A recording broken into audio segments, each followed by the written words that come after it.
Well, welcome everybody to episode 57 of the Paws Up podcast as we continue to add more and more sports here at FIU Athletics to our collection of guests we've had on the show. We're happy to introduce another sport to the mix. First off, I am Jake Gibson, joined alongside my friends and co-hosts Kevin Barral and Jonathan Mayer. And we are very fortunate to welcome Bailey Grossenbacher from the FIU Softball team. Bailey, how are you doing? I'm doing good. How are you guys? We're doing great. Great. It's been a busy day. It's going to be a busy weekend. Bailey, as always, when we have athletes on the show, we got to know when you began to fall in love with the sport that you play, which, of course, is softball. So at what point did you begin playing softball casually, and at what point did you start to take it very seriously? I started playing when I was 8 years old, and I just played like on a local team, and I didn't think much of it at the time, but my mom grew up playing up softball, and I always just looked up to her, and I wanted to just try it out, and she taught me how to pitch, and I enjoyed pitching for a couple of years, and then once I hit probably 7th or 8th grade, I realized that I should probably take this seriously. And I joined a travel ball team based out of Atlanta, Georgia. Okay. And so every weekend we were driving about 6 or 7 hours because I'm from Inglewood, Florida. And we would go play up there. And then, so I was like, okay, if we're going to do all this driving, might as well take this seriously. And I realized I fell in love with the sport around probably 8th grade. So like I said before, I started out pitching in middle school. Okay. And I was lucky enough to meet a coach through that relationship that I had with my pitching coach. And she was like, okay, do you want to play Division I softball? And I said, yes. And she basically said to give up on pitching and focus on hitting. And ever since then, I went all in with hitting. And yeah, it's my favorite thing about the game. Well, speaking of hitting, your high school career at Lemon Bay, you got a lot of awards, right? Athlete of the Year, 2019 District Champion. But the one thing I saw that that blows me away, you're still the career home run leader in high school. So I just got to know that's a one of a kind feat for someone to have, Bailey. Just how does it feel to this day hold a distinction like that back in your time in high school? Yeah, it's definitely one of my favorite accomplishments. And yeah, I was just really happy that I could break the home run record, especially when COVID hit my senior year of high school. And like that last game that we had, I hadn't broken the record yet, but my dad came up to me before the game. He was like, okay, you're going to have to break the record this game if you want to break it. And I ended up hitting 2 back-to-back home runs that game, so it was pretty cool Awesome. to have that happen. And yeah, then COVID hit and we didn't have any more games after that. Yeah, you mentioned a little bit about travel ball. You played with the East Cobb Bullets in Georgia. Just talk about that experience and how do you think that kind of prepared you for FIU? That experience was awesome, actually. I played with a lot of really good players that are playing at like a lot of big name schools right now. So it's cool how successful they're doing right now, and just traveling around with them in high school and middle school is such a fun experience to do. Do you have any good stories from those days? I have to think back, but Maybe a game in particular that you guys enjoyed, or a trip, or any of that type of stuff. Definitely one of my favorite trips was going to California with the team. We just played really well that tournament, and we went all the way to the final and almost won it. Unfortunately, we didn't, but it was just a great trip and made a lot of fun experiences doing that. And obviously you talked about, you're from Inglewood, right near Fort Myers. When you were in the recruiting process of going into colleges and looking at schools, was there always a possibility of going to school, in the state of Florida, or are you always looking at any place that would, take you in and bring you to Division I school? I definitely wanted to stay in Florida. I like the warm weather. I like the beach. And for a long time, my number one choice was UCF. So I was going to a lot of their camps, and actually their pitching coach moved to FIU, and that's how I got that relationship. And I went to one of the FIU camps, and I just fell in love with the school. And Yeah, I've loved it ever since I committed here my sophomore year of high school. Not to say that Miami and Inglewood, which as I understand near Fort Myers, are super different locations here in South Florida, but moving closer to the 305 to FIU, when you initially made it to campus, just what were you thinking about this, the city you are now in, and the campus that you have to call yourself home? It definitely was very different from Inglewood, very diverse, but I love that about the school. So I knew I was getting myself into something like awesome when I came onto this campus, and I don't know, I've just enjoyed it. I love going to the beach every day. I go to the pool all the time, and I've met so many people from all over the world here, and I just love it.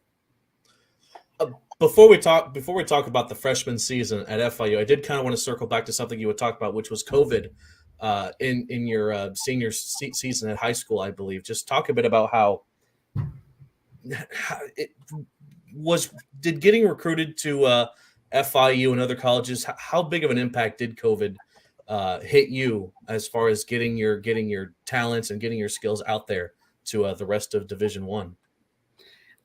So at the time I was already committed to FIU, so Okay. I was pretty much settled down with that idea, but like mentally it kind of screwed me up with COVID because that whole summer we couldn't play, and I was upset about high school season being over. And then my freshman year, COVID, like we were getting tested probably 2 times a week. I don't remember now, but yeah, that was just a lot for a freshman year of college. But it's definitely got a lot better. But COVID was definitely a toll on my mental awareness. But yeah, it was good. I guess looking back at it, like, committing at that as early as a sophomore, you see that more often nowadays, but back then it wasn't that common, I would say. I mean, for you to make that commitment that early on, how sure were you, on FIU back then? I was 100% sure because I knew I just love the beach so much. So the beach is right there. I couldn't pass that up. And I love the warm weather. I love the diversity in the school. The campus is beautiful. I love the coaches. And yeah, I knew 100%, and I've loved it ever since. So I made the right decision for sure. All right, so let's finally get into your time at FIU actually playing softball, which began in 2021. COVID was still around us. It was still around everywhere. And, of course, in your freshman year, just talk about in your 23 games of work, you still made 13 starts as a freshman. Just what did you really learn during that process that helped build you to your second year? I definitely learned that college ball is different than what I experienced in high school and travel ball. Like it's a lot more serious, and definitely things were not going the way I wanted to when I was hitting sometimes. So it was just really frustrating that year. But I learned a lot about myself and how I can overcome those problems. And so yeah, each year honestly got much better every year. I guess in your viewpoint, how different was travel ball from collegiate baseball? I mean, collegiate softball. It was way different. The game was just completely like different. I don't even know how to explain it, but like travel ball was more fun, if that makes sense. And now I had to come to college and treat it almost as if it was a job. And my freshman year, I almost like didn't even have fun playing. But then I learned that like I said, each year got better, and I learned that I just need to enjoy the game and enjoy the people around me, and appreciate every day that I'm playing softball. So let's get into that junior season. Obviously, things did not go your way. Suffered a season-ending injury 6 games in. So, what were you doing during that time you couldn't play? And reflecting a little bit back to 2023, just how do you reflect on a season that you hardly got to play in? I thought of it as a good opportunity to just relax because, like I said, my freshman and sophomore year, I wasn't really proud of the things I did hitting wise. And I was like, okay, this is a good time to take a break. Like I've never had a break in softball before. I've never had an injury, and then travel ball all those years before that. So I thought it was a good time to just chill, like mentally and physically. And then that summer, I actually got an opportunity to work with a professional softball team to intern for them. And as my hand got better, they let me practice with them throughout the summer. And yeah, I just got a ton of experience live at bats, and the head coach let me practice with them every day. And I was like, okay, I'll do that. And yeah, and I think working with them every day definitely made me a lot better player, because this year has just been like awesome. So I just really appreciate the experience I had with them. That was the What are some Florida things- Vibe, right? The Florida Yeah. Vibe over in Bradenton. Yeah, so not too far away from my house. It was like such a fun experience. What are some things that you learned, I guess, about your game that you're now applying to now this season, you know, at your time there with the internship? I learned honestly that I just need to have fun and not take it too seriously when I'm playing. And a lot of those girls like taught me how to treat the game. I noticed like when I was just watching them play, the professional softball players, that they were just all so like loving towards each other, and they were just having fun. I was like, okay, wait, I should treat like this softball game like that. Like, let's have fun when we go out there. So this year, like, I really didn't take it seriously at all. Like, and I definitely has helped a lot. So. And that reflects, I mean, this year has been great for you. 6 home runs, which is tied for the team lead, 28 RBIs, which leads the team, 360 batting average. And really, all year long, you've been really consistent. You did a home run yesterday against Stetson. So talk about your offense this year and just really producing at a high level for the offense this season. So yeah, I went into this year, like I said, I'm going to have fun and I'm going to play loose. And yeah, it's just been working. And like every week I have my own like little routine. I'll hit off the tee before, like the day before the game with Ashton Linsdale. And yeah, so I pretty much have my routine going, and I've been going in with a strong mindset of just having fun and playing loose, and it's working. So the FIU, so the softball team has seen some mixed results throughout this season. However, they're currently on a 2-game winning streak right now. If you had to pinpoint a specific game that you and this team have been a part of this season that really shows the potential that this team has, especially towards the latter end of the schedule that's coming up, what would you say that would be? Probably yesterday. I mean, we like killed yeah. Like we have so much potential to do great things, and I have like all the faith in the world that we can go to conference still, and because we have the talent to do it. And I believe that everyone can pull together these next few games and continue the winning streak.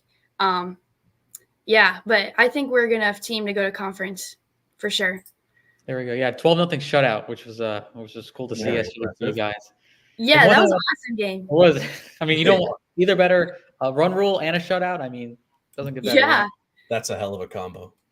I want to talk a little more about you and off the field. You're very involved with the student athletics and at part of the South. You're the vice president. Talk a little more about being able to be. Are you the vice president or the president? No, I'm the president. The president now. Yeah, I know Tyler Hogan was the president. Yeah. But talk a little about your involvement with that and being part of at leadership council, and just how that has helped you with leadership and using that on the field with softball, but also off the field with overall helping a governing body of student athletes. So I just love being involved with the school and making it better. And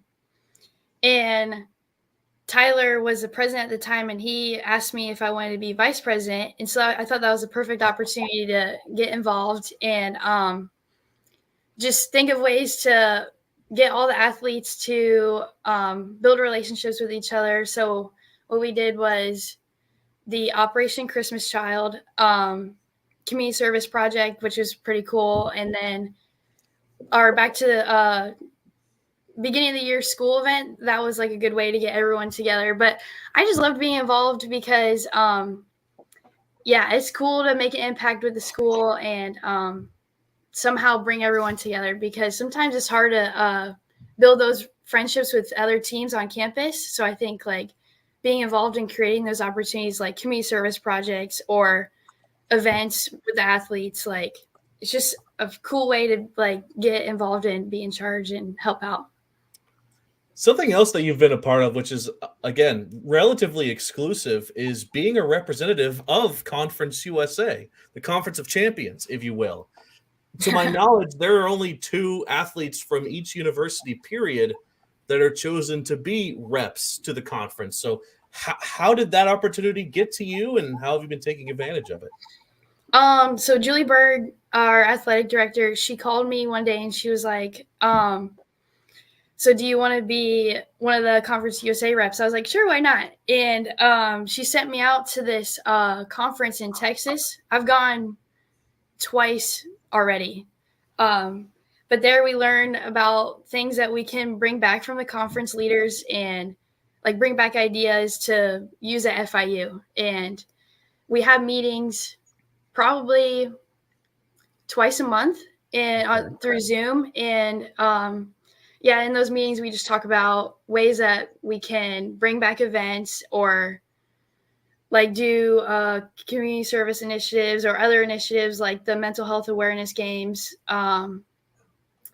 What else? The breast cancer awareness games. Like we always just bring back the ideas that they want for us to use. Who's the other athlete that's also with you there? Tyler Hogan, but he just graduated. Yeah. So it's just you right now? Yeah. They're still finding a second member. Oh man. We're gonna have to find someone new. Yeah. Do you actually have a say on who gets invited from FIU? Now I do, yeah, but not before. Oh, okay. Yeah. I want to ask you just about your team overall. You know, you guys have a lot of great players. Just if you want to give them a shout out now, some of the girls that maybe aren't spoken of too much to the general public. You know, some of the more underrated players on this team. So I want to give a shout out to Ashton Lansdell, Michaela Navarro, Casey Goga. It's honestly the whole team. Like everyone deserves a recognition. But there's a lot of players that have made a huge impact this year on the in our games that isn't really spoken about enough. Like I think Michaela Navarro is one of our clutch hitters, and she's an awesome second baseman and third baseman. And Zamaya McBurrows, she's a freshman this year, and she's doing an awesome job as a freshman. I wish I played like she's doing my freshman year, but she is also one of our clutch hitters. She always comes up with doubles when we need it. I don't even know how many doubles she has, but she's doing an awesome job with that. And Ashton also, she hits bombs all the time. I love watching her play. She's a great player. Before we wrap up, I need to ask you, because I think you're the only player that doesn't wear a visor or a hat. Just like, is that kind of why is that? I don't know. Everyone makes fun of me because I just never worn a visor before in my life. So I don't know. And if I do it now, that would just be weird. So fair enough. I mean, it's always cool to stand funny now at this point. Yeah, right. No, I think it's cool. I mean, it's cool to stand out in one way or another from your teammates fashion-wise. I know to bring it to the Florida Panthers, because we're all rooting for them. Of course, Matthew Tkachuk always bites his mouthpiece instead of actually using it, which is a little weird, but he makes it cool. So I know a few days ago we had the Rory Awards over on campus. I know you walked out with some hardware. I believe the MVP of the team, among maybe some other awards. So just talk a bit about that night, what you saw, and just the overall atmosphere. Honestly, that night I was so nervous about going up there and speaking because now that I'm the president of SALC, I had to go up there and present some of the awards, and I was just stressed out the whole night worrying about that. But then when I went up, I had no idea I was going to win an award, and when I went up, that was a pretty cool experience, and I'm extremely grateful for those awards that I got. I was not expecting it. Of course, but I do know, and Johnny can probably confirm this, they do put on a great show over there at the Rory Awards. Yeah, it was awesome. The videos were cool that they had for us. And the food was great. Alrighty then, let's as we start to wrap up here, let's do some fun rapid fire questions, as we always like to do to close out these shows. So let's start off with one of the more popular ones that we always say. Who is the funniest player on the team? Lindsay Burrows. How? Could you Why? provide an Oh, example? okay. She's really goofy. Always making funny, weird jokes. She won't stop dancing. I'll never see her like not dancing. So she's just a funny player to watch.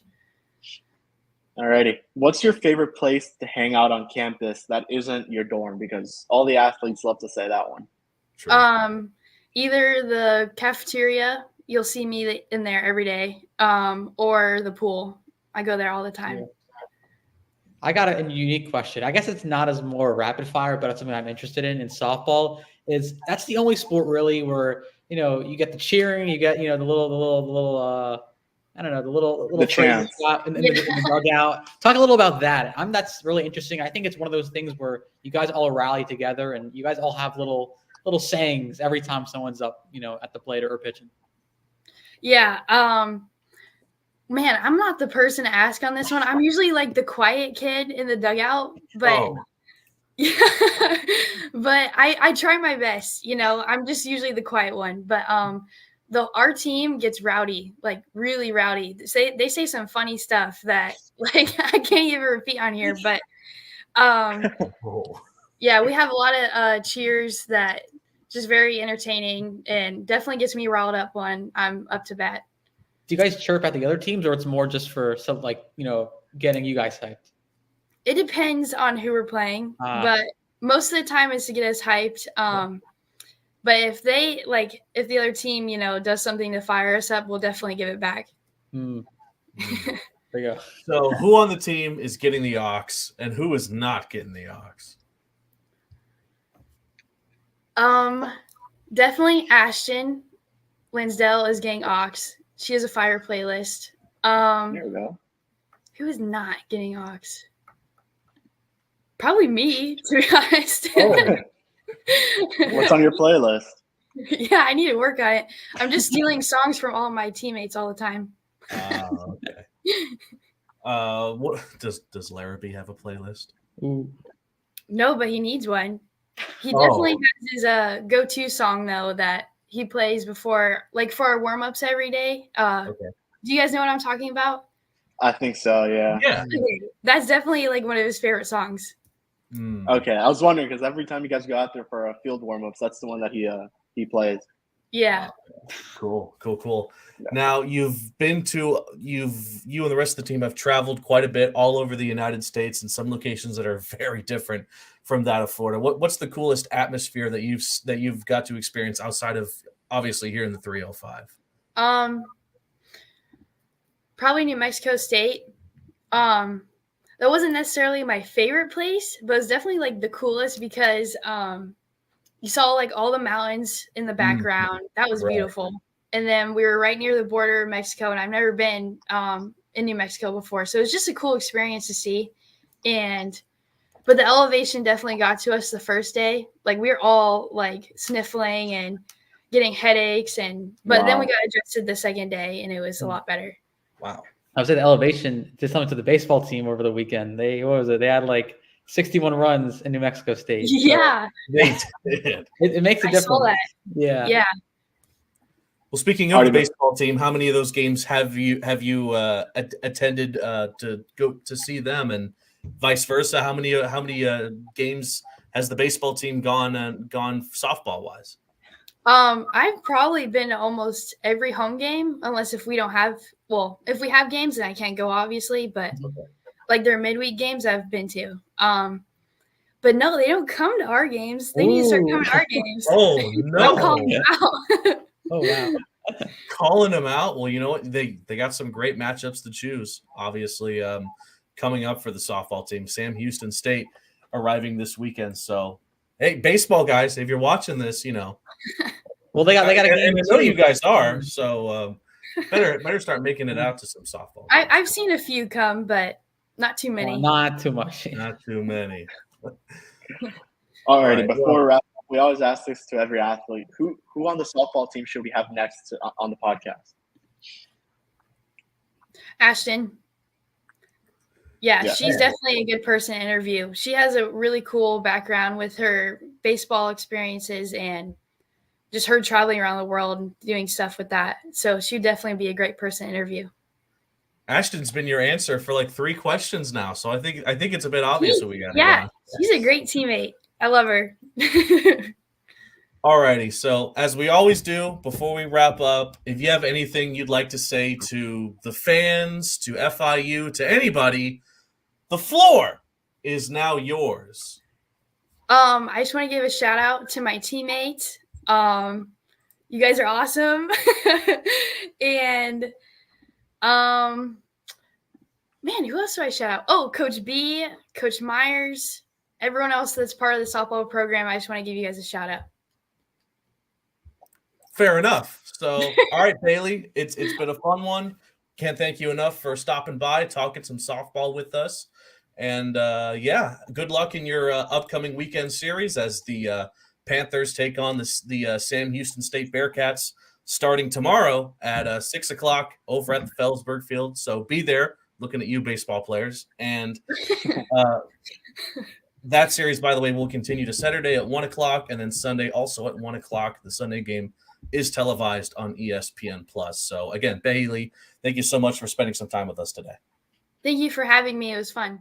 So that was Bailey Grossenbacher from the softball team joining us. Again, we can't wish her and the softball team the best of luck as they take on Sam Houston State this weekend. So, fellas, now let's shift our eyes to baseball conveniently as starting tomorrow, they will begin a series against the best team in Conference USA.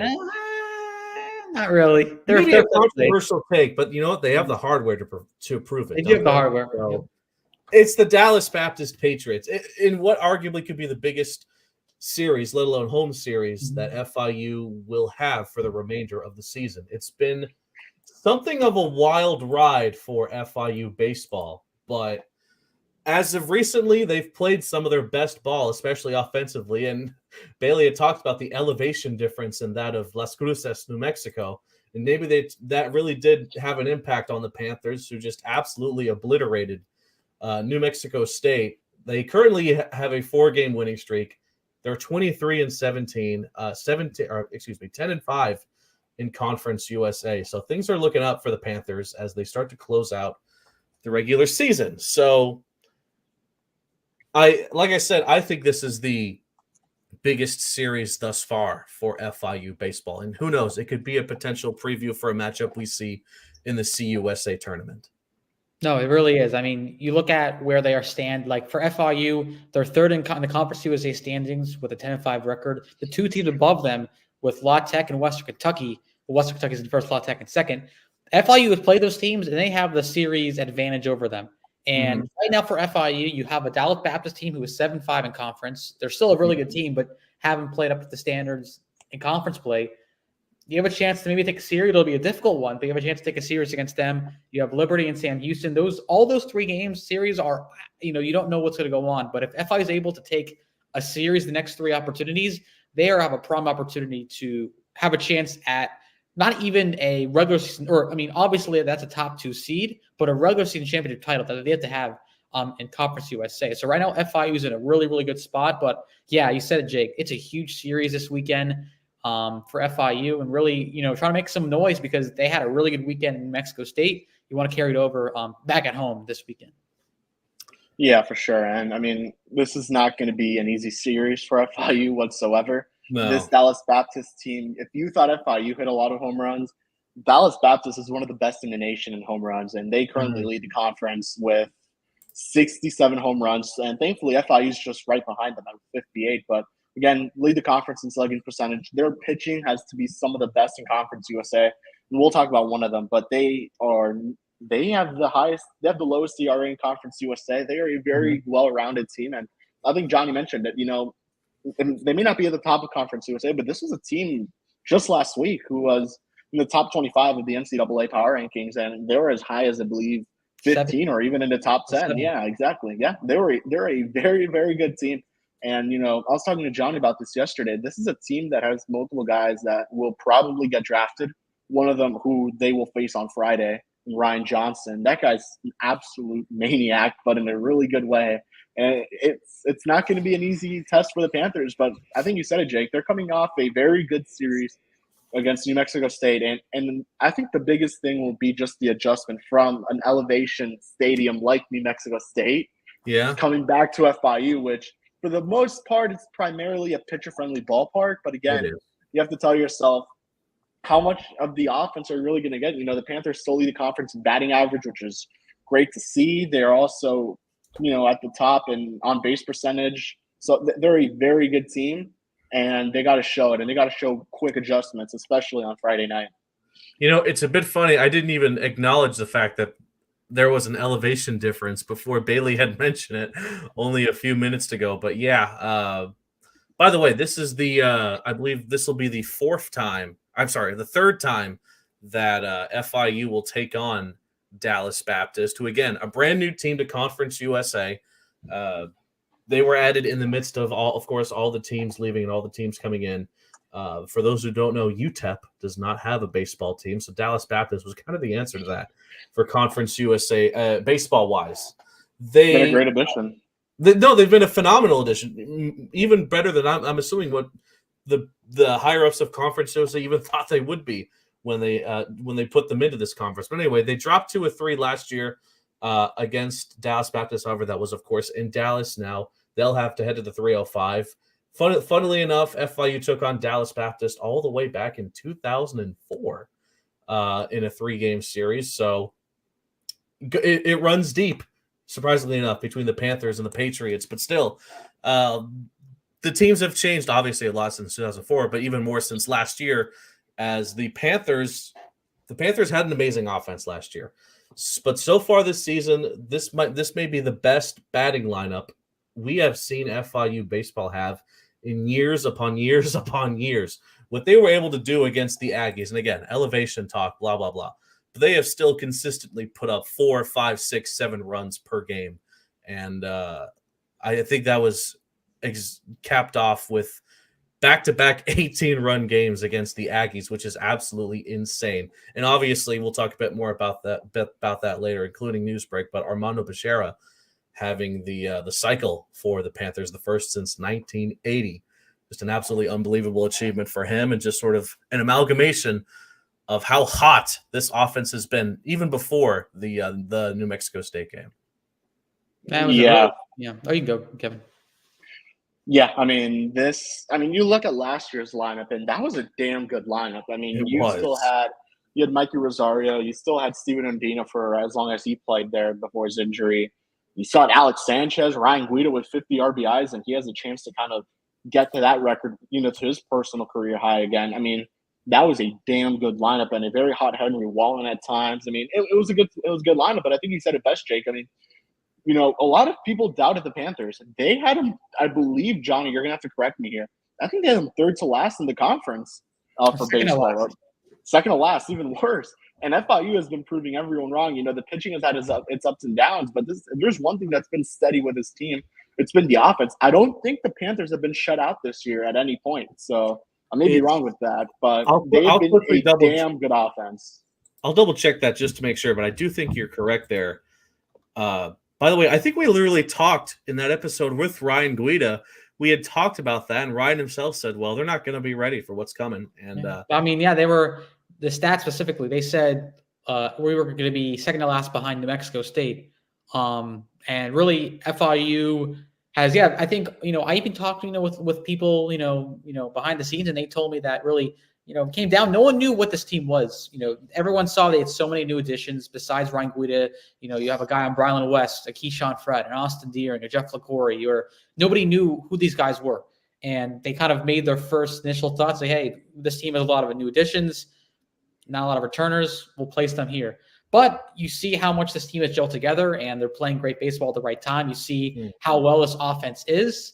And, that's what happens when you have a team that's really new. People make decisions that are incorrect, and all of a sudden FIU has a chance to have it. Right now they're currently a top 3 seed. They can be a top 2 seed, which if everything goes well, they can have that chance. And I'm happy to say this team has been fun to watch. They're they've been gelling at the right time, but there's still pieces that have to be fixed. Hopefully that can be answered as soon as they can before they have an important conference stretch in a tournament run that they have yet to make since 2018. So that's a lot of good things for us so far. And it's not just that even. It's, they need to get hot at the right time, and they're hot at the right time. And you still have a lot of games left to be played. And I think I've spoken to this about Coach Witten, who we need to give a lot of credit. He may win Conference USA Coach of the Year. He has a very good chance of doing it. Yeah. Another win improvement for the Panthers.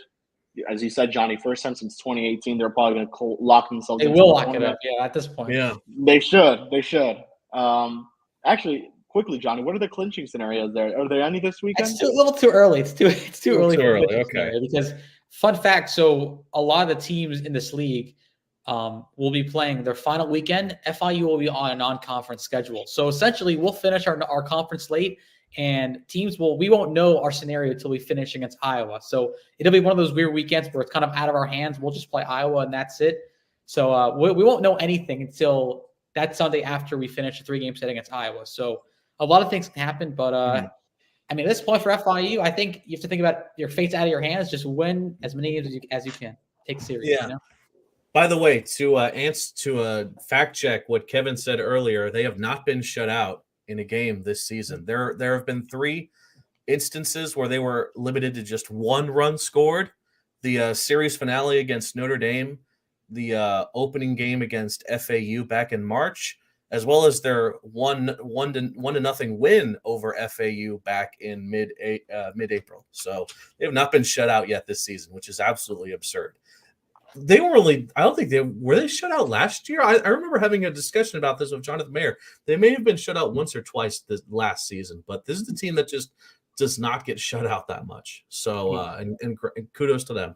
Now, pitching wise, they've had their ups and downs. Of course, the first 2 games against New Mexico State, FIU built these ginormous leads against the Aggies, only for the Aggies to both tie and even take the lead in those matchups. So I'd say that was not a good look for the pitching here at FIU. But granted, they did shut out FAU right before that. So it's been a tale of 2 scenarios for FIU's bullpen and closers so far, but I feel like they're going to have their work cut out for them against this DBU team. This will be the best example of where their pitching is at in Conference USA. They've faced some pretty good teams already this season. You think of Miami. They've kept that one pretty close for the most part. Whoever started those games, I think it's both been actually David Eckes, who's looked really good. And again, you have to go look back at that game against FAU. That's by far the pitching has looked. I mean, I don't think they've shut that. I would have to look back at the last time FIU shut out a team. It's been a minute.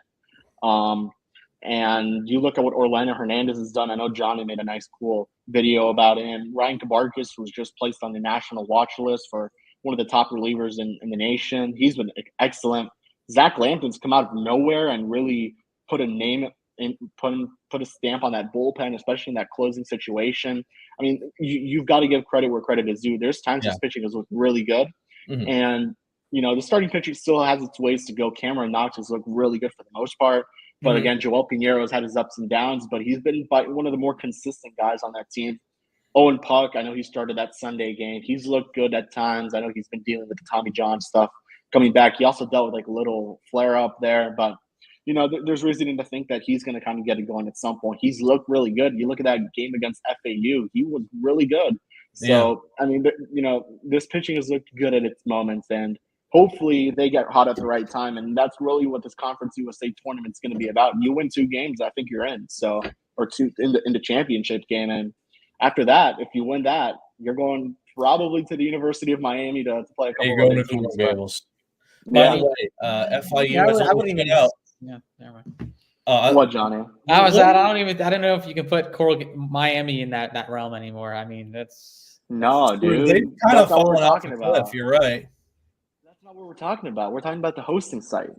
Yeah, but I'm saying I don't think Miami will host the regional if they don't. They have to make the regional to host the regional. Could FIU host it? Like an idiot. It's not. Yeah, it's not, that's what we're saying. Could FIU host it? If FIU hosted it. I mean, FIU, if they want to host it, they better. Go undefeated, basically. You gotta win every game to host the regional. By the way, the only game that FIU has shut out a team was that FAU game on Yep. April 16th, 1-0. They haven't shut out another team. However, they did limit Western Kentucky to only a single run back in March. So there you have it. Yep. So this series against Dallas Baptist, it's going to be Cameron Knox opening up on the Friday game, which is tomorrow at 6 o'clock. And then it's Joel Pinheiro on Saturday. And then we still don't know for Sunday what either team is going to be bringing out to start the game. So do you like the call of Cameron Knox opening things up? He's currently 1-3, a 3.6 ERA, but he has had his moments so far this season. So do you like the call, Kevin? Yeah, I mean, there's not really other options to go to. I would love to see someone like an Evan Alwine step up in this type of scenario. He's looked really good for the most part this season, but again, freshman guy going up again. You're going head to head with arguably a top. He's probably going to go in the second or third round, and Ryan Johnson out of Dallas Baptist. And when we talk a little bit about that squad, I mean, that's a hell of a squad they have over there, especially their pitching staff. But yeah, you got to go with Cam Knox. He's been your guy. He's been the workhorse for this team. Hopefully, he gives you 5 innings, which is really what you need. I don't think a single pitcher's given you 7 this season. Maybe Joel Pinheiro at some point, but yeah, he only can go 6 2/3. Yeah, so no one's ever completed the 7th. I don't think you're going to get that with Cam Knox, and hopefully I'm wrong, but you need innings, and you need to conserve your bullpen, especially if you want to use a Ryan Cabarrus or an Orlando Hernandez on that Saturday game, because you're going to need them. At the end of the day, you need your best arms out there for this type of a series. And it may not mean as much, but it's just how good of a team Dallas Baptist is. And honestly, you take 2 out of 3, you're essentially locked into this tournament, no matter what scenario, no matter if you're playing Iowa to end the season. I mean, you're kind of locking yourself in, and they still have Liberty coming up, so it's not going to be easy. And I think Sam Houston still. So 3 very good teams. Kevin, is it time for a quick news break? It's got to be quick. It's got to be quick, though. I do have some cool stories here. It is my news break, where we look at all things FIU athletics and just FIU in general. So let's just get right into it. Starting off with what we had talked about a bit earlier, Armando Becerra. He got that cycle against the New Mexico State Aggies. The awards are flowing in for what he was able to do. First off, he was named the Conference USA Hitter of the Week. And I mean, if you hit a cycle in a game, that's pretty much an automatic given. He was also the NCWBA National Hitter of the Week. And as the FIU baseball social media team pointed out, that cycle was in the SportsCenter top 10 the day after it happened against the New Mexico State Aggies. So just a whole lot of good stuff coming his way, and well-deserved for what he was able to do. So congratulations to Armando Becerra.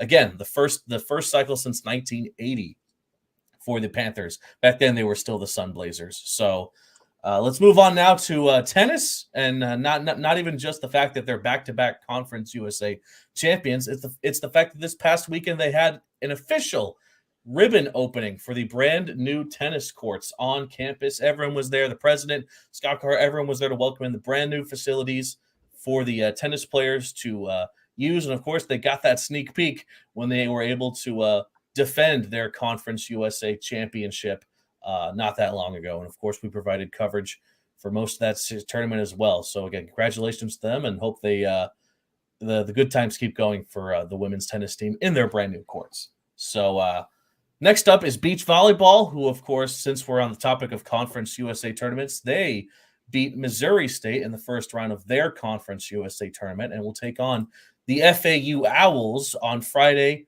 tomorrow at 9:30 a.m.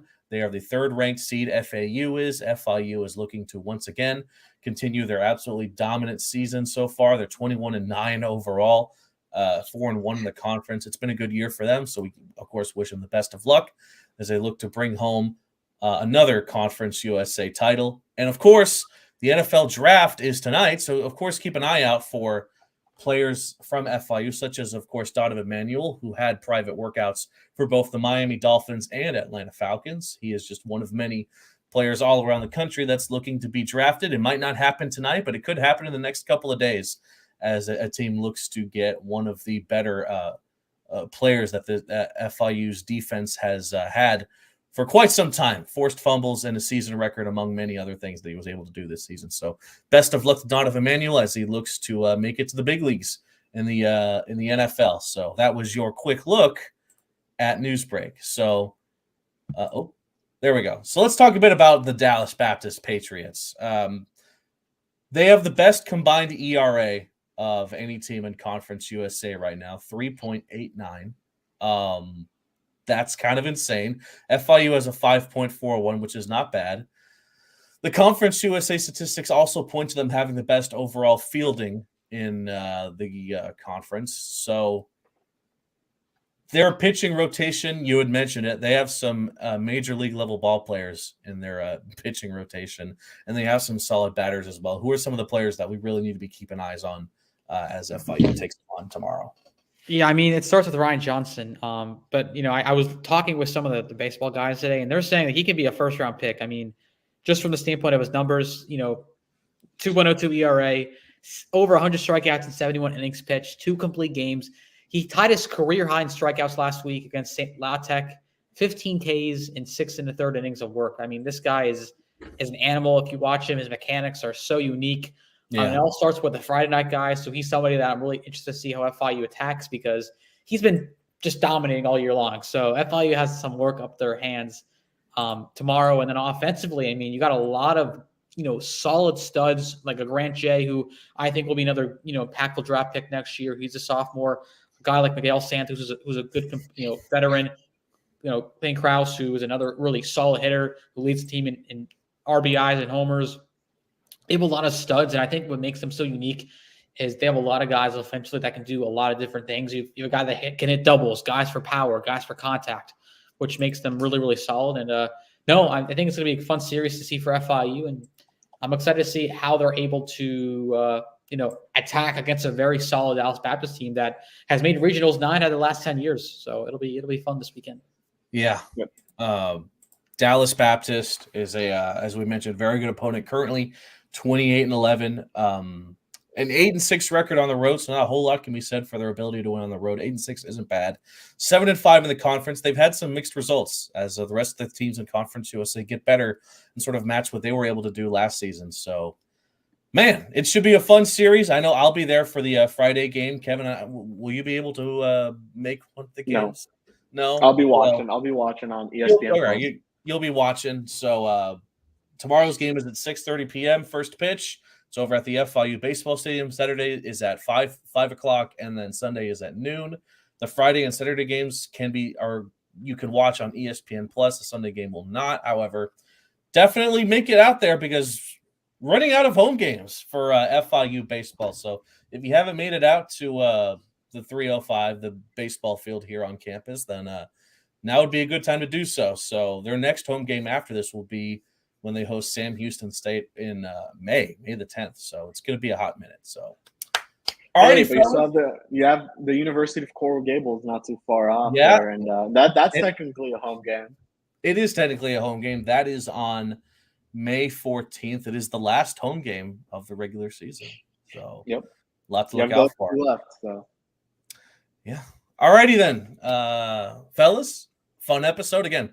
Can't thank Bailey Grossenbacher enough for spending some time with us. She was an awesome guest. Nice to talk some softball, and a lot going on today, a lot going on this weekend. So everyone have fun, watch some good sports, and again, paws up. Paws up, baby.